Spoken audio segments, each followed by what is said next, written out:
Путь Аллаха Великого и Славного — спасти человечество от разрушения?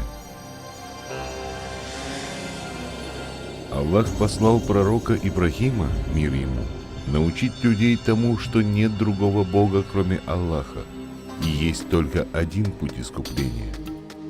Аллах испытал Ибрагима в том, насколько сильна была его вера, послушание и любовь. Всевышний попросил его принести сына в жертву.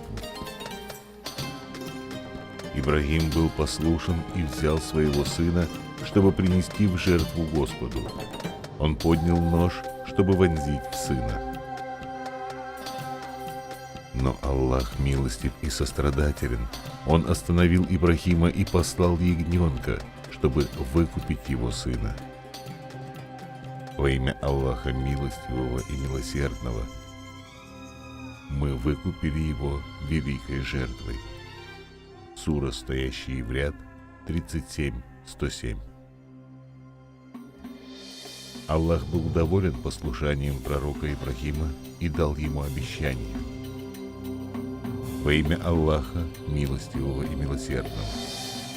И через твое потомство получат благословение все народы на земле, потому что ты послушался меня.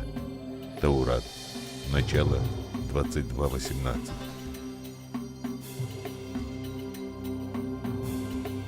История пророка Ибрагима, мир ему, обращает наш взор на милость Аллаха и путь спасения и жертвоприношения. В чем заключается путь Аллаха сегодня, чтобы спасти нас от огня? Кто этот потомок Ибрагима, который придет, чтобы стать благословением для всех народов на земле?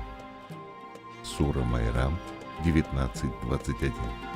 Во имя Аллаха, Милостивого и Милосердного.